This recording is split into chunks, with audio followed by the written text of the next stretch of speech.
Lebanon, 1949, they had an armistice agreement. It didn't work. Then 15 years of civil war. Then 1979, the Taif Agreement. The Taif Agreement, by the way, if you go back and look, is exactly what we're talking about now in the ceasefire or a peace agreement. The Taif Agreement didn't work. It was a realignment of the confessional system and a ceasefire, except for Hezbollah. Hezbollah, by the way, I always get in trouble because Hezbollah, in American parlance and most of the West, is a foreign terrorist organization. Hezbollah in Lebanon is also a political organization. The Shias have 27 seats in the parliament. So it's the opposite of what there was in Ireland, of saying we have a military organization that needs political efficacy. It has political efficacy. Then that didn't work. So today, in effect, in Lebanon, there's a November 2024 cessation of hostilities agreement, which exactly is the same thing we're trying to do now.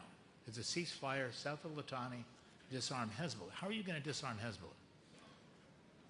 If you did a census, there hasn't been a census in Lebanon since 1938. If you take the Shias, the Palestinian refugees, the Syrian refugees, it's probably the majority of the people in Lebanon. And the Lebanese Sunnis, which is the majority of the Lebanese armed forces, are not going to go shoot their cousins, especially at a time where Israel is bombarding them, which only gives efficacy to the reason Hezbollah should exist to protect itself from Israel. So what's the answer? The answer has got to be underlying prosperity. When you have a sovereign nation like Iran, which is supporting a militia, you cannot get rid of that militia by killing them. It's the same philosophy in each country. You need to start with prosperity from the individual to the family, to the tribe, to the community. And this is why my humble opinion, and I think my boss's opinion, is left to the region. The Abraham Accords eventually is the answer, and Syria is an experiment alongside of Turkey, who is allowing them to do it. Turkey, which happens to be the only real economy in the middle of this very complicated region. It's a real nation. People, resources, army. We talk about NATO being the second largest supporter of NATO. It is, but it's also one of our most relevant and important engines now when we go to this just-in-case philosophy of saying, well, law of the seas didn't work very well, or the Straits of Hormuz. We also have the Straits of Dardanelles. So the alliance of saying, how do you marry these convergent points of view? It has to be prosperity. It has to be alignment of interests where the individual is going to be better. And giving up points of view in religion, let everybody have their own religion. Let them have their point of view. It's just not happening. And that's indicative of the state of the world, it seems, right now. In the United States as well, unfortunately, where there is a divide between what people feel should be a Christian identity of the country versus other minority religions. But as you describe the cycle of war, you know that the only answer is diplomacy, and I appreciate that. You've said war, it only leads to more war. So here we had, for many years, one of the better, particularly commercial relationships in the region between the one strong, stable economy, Turkey, and Israel, which has declined significantly, to say the least. And now we have Israel kind of saber-rattling. To what end? I'd like you to explain if you have an opinion on it, saying that Turkey is somehow the new Iran, and we've seen how Israel's approach to Iran. Is this going to be another cycle of conflict, or do you think diplomacy can at least manage that relationship better? So this is my personal point of view. And I have great respect. President Erdogan is an amazing leader, and Netanyahu is doing what he thinks is best for his country. This part of the world respects only one thing: power. And if you don't reflect power, if you reflect weakness, you are on your heels. Syria is a great example of that. Why is Syria working? Because you have a powerful, strong, courageous leader that people may have not agreed with what the points of view were in the past, but they see him leading someplace. President Erdogan, the same way. The rhetoric between the two, to me, is just rhetoric. So if you wake up in Tel Aviv, you read the newspaper, and what do you see? You see a diagram on the paper of the Ottoman Empire 2.0. The Ottoman Empire is Vienna to the Maldives. Right? This is the view that Israel is presenting of what Turkey should be. You wake up in Istanbul and you read the paper, and it's the Greater Israel. Vienna to the Maldives. So this idea that everybody is in a conquest or conquering, by the way, it can happen. Right? If you think of now the trade routes, let's forget about the Straits of Hormuz, and we just talked about energy, and you've heard me talk about it before, is going to this, the energy world now is no longer saying, the cheapest and most flexible way is to put this stuff on boats. It is, right? Because if you have a problem, you move the boat. So if you're going to be bombed, you can move it out of the Arabian Gulf to Indonesia. You can't with a pipeline, which is why pipelines have only been utilized kind of 30% of their capacity. Now production is not the case, it's security. So just in time goes to just in case. Just in case, everything comes through Turkey and Syria. Everything. Everything. Fiber optics. We're talking about Azerbaijan and Armenia, and what could that passageway be? What is flowing anymore? Oil, gas, information, data, materials. Where does it go? How does it go? So Israel aligned with Turkey, like Israel aligned with Abu Dhabi, like Saudi Arabia could be aligned with Israel. And for the prosperity of the Israeli people, to me, that's the answer. So I think this rhetoric is going to go away. Turkey is not a country to be messed with. I mean, you can take the Gulf, and by the way, the Gulf countries are so good, and these beneficial monarchies worked. If you looked at the region, and again, I'll be criticized for saying this because it's anti-democratic, the only thing that's worked, the only thing, are these powerful leadership regimes.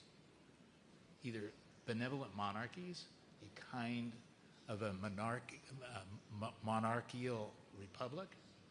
Everything else, this Arab Spring just faded away and evaporated. Countries that have put on this cloak of democracy or that we've gone after for human rights have failed. So prosperity at the end, Israel aligning its interests with the Gulf, with these strong civilizations. I mean, Syria is one of the oldest civilizations in the world. It lived for centuries with Jews, Muslims, Christians living side by side. Never an issue. Nobody has an issue with Jews. And I've had this conversation, by the way, with the Israelis of saying, look, tactically, I understand what you're doing. I'm a farmer on the field. My boss owns the field. But saying tactically, you may be doing the right thing. I mean, if you look at all these ceasefire agreements, ceasefire agreement today says we have a ceasefire except if we, Israel, in our own determination, think that we're being attacked. Is that a ceasefire? That's in the 2024 agreement, by the way. Giving all respect to President Biden, they entered into an agreement with a pentalateral, with a mechanism. UNIFIL has been in Lebanon for 40 years. We spent $10 billion with UNIFIL. They haven't fired a shot, and they haven't stopped a war. The war started 5 days after the agreement was there, because Israel had a side agreement from the Biden administration saying, by the way, in your own determination, if you think that your sovereignty is being affected, you are free of this agreement to do what you want. Well, where are we? So the answer has got to be alignment of prosperity. The Abraham Accords, what Jared Kushner and President Trump invented in the first term, honestly, after struggling through all this with everybody having great respect for everybody's opinion, it's the only answer. Otherwise, we're going to live in an abyss. Then, okay, to achieve prosperity, which obviously would benefit all, we need stability. You're in Turkey. You know very well that Gaza is an issue very close to Turkey's heart. So there was a proposed international stabilization force. There's supposed to be obviously a ceasefire in place. We know from the many journalists that have been reporting from the region, the ceasefire is not being respected. So President Erdogan in particular had said an international stabilization force could at least stabilize Gaza. Israel has said no. Where should the U.S. stand on that then? It seems logical, and if Turkey is willing to participate and take the lead on stabilizing Gaza, protecting the people of Gaza, as it would like to do, what's the problem? So I can't tell you where the U.S. stands. I can get my boss on the phone. He can tell you where the U.S. stands. I can tell you what my personal opinion is. The smartest thing that Israel could do is to entice and embrace Turkey to enter that forum, exactly as you say. Why? For the same reasons that one of the best things that happened in the U.S.'s intervention on Gaza was that Turkey had not declared Hamas a foreign terrorist organization. They had been criticized that for years, for a decade, as had Qatar. So who are our best intermediaries in having a conversation, which all of you do? Right? You're in the business of trying to take our very valid warriors. I mean, do we have military prowess in Iran? No question. Is the president right when he said he's won the war? 1,000%. We have air dominance. We have sea dominance. We have land dominance. What we don't have is the hearts and souls of the people, but we have absolute dominance in that effect. But as we move through these pieces, having the ability to speak, we only had two places that we could intervene and have a conversation with Hamas. One was Qatar, the other was Turkey. So as a great compliment to President Erdogan and his team, on Sunday morning at 10 o'clock, before the peace deal was made and the Sharm el-Sheikh deal was made, there were two Hamas leaders that needed to agree. President Trump at 10:15 in the morning calls President Erdogan and says, "We need you to intervene."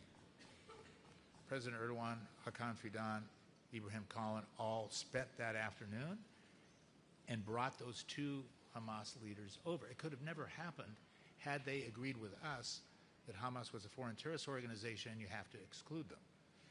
If you invited Turkey into that milieu, they would help avoiding what's happening now, which is atrocities, violations. They can speak the language. So my personal opinion, which I've been consistent with Israel, is inclusion is the only answer. Exclusion is short-term. It's tactical. Strategically, what's going to happen? The world is not anti-Semitic. We all grew up, I grew up as a Lebanese Catholic in a very Jewish neighborhood. Everybody's done business with Jews. That's not the issue. Zionism was a question as to a definition. But the future of it, the strategic future of it, cannot be this harsh. And this is the consistent message. So Turkey could help with that, the alignment with Turkey. Look, before October 7th, we still had a trade surplus. They've been dealing with each other. They're still dealing with each other. It's rhetoric. It's horrible rhetoric, but we have to figure out a way to solve it. Yeah. Ambassador Barrack, I was told to give 10 minutes for questions from the audience. Happy to do. Just my only ask is that if you have a question, please keep it concise. And we can take one at a time. Yeah, we'll have about 10 minutes left. I think there's supposed to be a microphone. Perhaps not. There she goes. Okay, go ahead. I believe this is a friend of ours from SEDA Foundation, if I'm not mistaken. Yeah, go ahead. Does it work? Yeah. I would like to ask you about Syria. Syria has retaliated against Israel literally 0 times, but there is still no agreement despite Syrian willingness. So seeing this approach, how can peace be achieved if one side is not interested at all? Look, it's a great question. So if you take from December 8th forward, Syria under the al-Shara regime has never fired a shot at Israel. Quite the opposite. President al-Shara has said time and time again, there are no issues with Israel. We don't want an adversarial issue with Israel. We don't want to be at war with Israel. We want to work towards a non-aggression agreement and a normalization agreement. Israel has taken the point of view that the Druze in southern Israel and along the Syrian border are actually cousins of Israel. So the history of the Druze is another tormented topic. So at the beginning, if you remember the El Suwaida incidents, which were very, very difficult at the beginning of the al-Shara regime, led the Israelis to come across the border to protect the newfound Israeli cousins who were Druze. Netanyahu was very clear on all of his words that after October 7th, everything has changed. He doesn't care about borders. He doesn't care about boundaries. He doesn't care about the 67 border line. He doesn't care about the 74 border line. He doesn't care about the December 8th line. Syria was brilliant in not engaging in that fight. So the incursions are constant.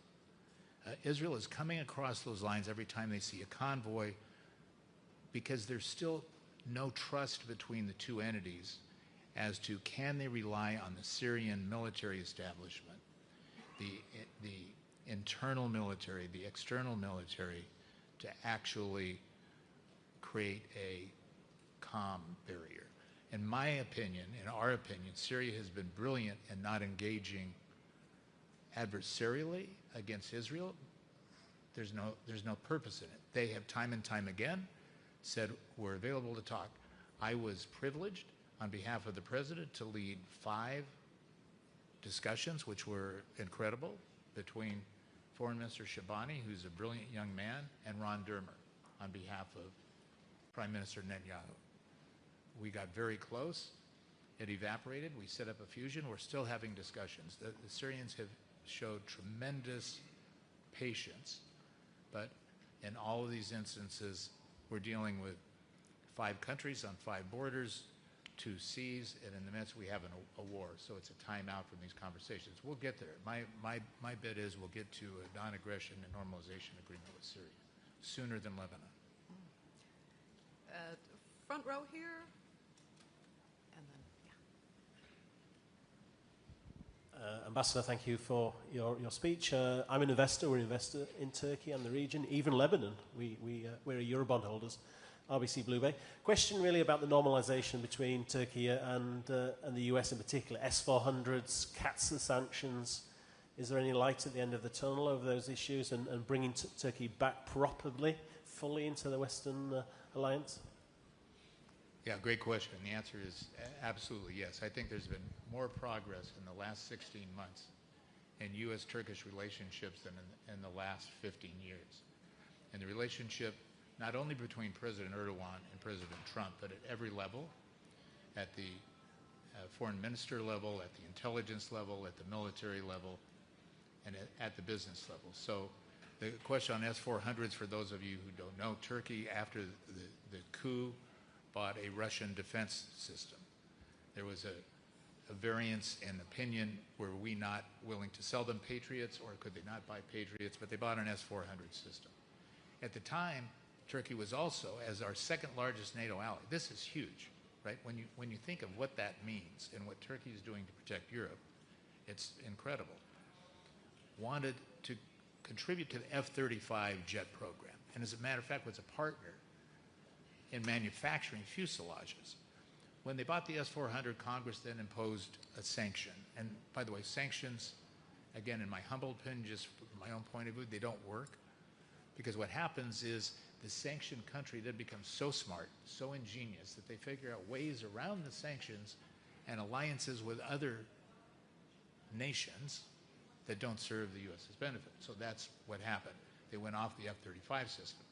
But the alliance of the commercial practicality of what's happened in $100 billion of Boeing jets.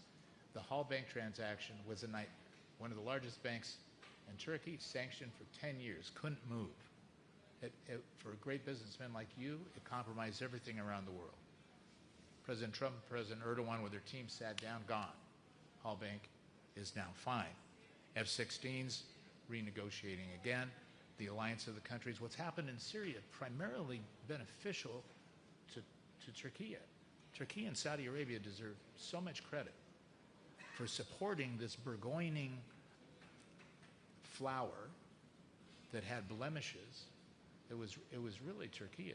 So if you look at what can happen now with the realignment of energy and redistribution of energy from east to west, from Caspian, from Turkmenistan, Azerbaijan, what happens with Armenia, those borders. I mean, Turkey is surrounded by 8 countries, 4 seas.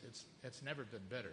The domestic economy, and Minister Shimshek is, I think, to all of us who participate with him is a genius. It's a very difficult situation, but the relationship between the two countries has never been better. And I think you're going to see the S-400 solution solved soon. From my boss's point of view, acceptance into an F-35 program is fine. Greece has S-300s and F-35s. So the Greece-Turkey issue is another historic issue. I won't even attempt to get there because they'll forbid me to ever go to Mykonos again. But I think it's great. Yeah. We have a couple questions off to the side. One hand up over there. The microphone should be nearby. Maybe not. Go ahead. There's a hand up over here. Yeah. You can take the mic, guys. Take the mic. Thank you. Lizzie Porter, the National newspaper. I have a question about the Lebanon ceasefire. You talked about the previous 2024 ceasefire in which there was a clause that allows Israel to strike in self-defense. And you described this as, is that a ceasefire? The agreement from yesterday has very similar wording about Israel being allowed to strike at any time in self-defense. So is this a ceasefire? So I'm sorry, my back to you, but... No, that's okay. I'm standing in a weird place. Look, I think the brilliance of what happened yesterday is it stopped senseless killing. And President Trump and Secretary Rubio stepping in strongly with Israel and saying we need a timeout. Not the definition of all the architecture around that, what that timeout could be, because there's two people missing from that table, Hezbollah and Iran. So what happened was a step in the right direction. Now the real work, look, President Aoun, Nouaf Salam, even Nabi Berri, it's the best set of leaders, in my humble opinion. I'm Lebanese, so I think I can criticize or applaud them. It's the best set of leaders we've had, but we need a path with Hezbollah. And the path has to be not killing Hezbollah. So this is just the beginning of a road. And those ceasefires are so delicate because everybody's been equally untrustworthy. I think now Secretary Rubio has stepped in, who, by the way, is one of the best and safest set of hands we have in our cabinet. I can tell you, as being my boss and subservient to that system, I respect and honor him. He's solid. And everybody is in atrophy over this idiotic war. So will the ceasefire stick? What will we do? It's baby steps. Everybody's rushing to fill in those pieces. We see what didn't work in that 2024. Remember, we still have a mechanism and a pentalateral in effect. We have a whole organization that responds to requests for action from either side. It's trust building, and it's the first step of trust building. So I applaud everybody who got there. Thank God they got there, and hopefully this morning things calm down. We started a few minutes late, so can we take one more question, or? Okay, I'm being told we actually have to finish at this point, so my apologies to those who didn't get their questions in. But I'd like to thank Ambassador Barrack for a fantastic session, really. Thank you for being so insightful, and I hope you don't get mobbed too badly once leaving this room. Thanks, Andrea. Thanks, you've been wonderful. Thank you, everybody, for being with us.